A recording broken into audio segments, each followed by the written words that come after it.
Bonjour à tous et à toutes. En cette veille de la fête de Shavuot, nous allons célébrer la fête du don de la Torah, de ce grand cadeau que Dieu nous a fait il y a maintenant exactement 3319 ans, au pied du mont Sinaï.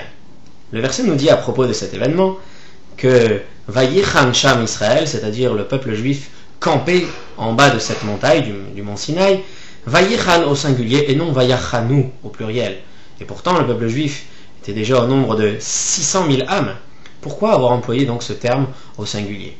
Les commentateurs nous expliquent que Vayichan, Kelev Echad, Keish Echad, ils étaient comme un seul homme et comme un seul cœur.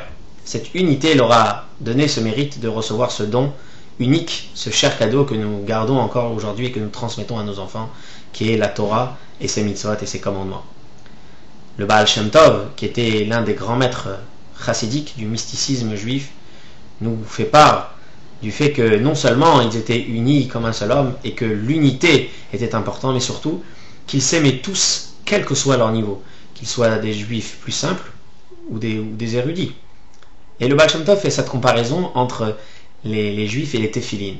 Il compare les juifs en les téphilines de Dieu, d'Hachem lui-même, en disant que les téphilines qu'on porte sur la tête correspondent aux sages. Et les téphilines que nous mettons sur la main, ce sont les juifs plus simples. Et pourtant, nous mettons les téphilines du bras avant celui de la tête, c'est-à-dire que nous devons respecter et aimer le juif simple comme, voire même plus que le sage. Je pense que c'est un enseignement très important à retenir.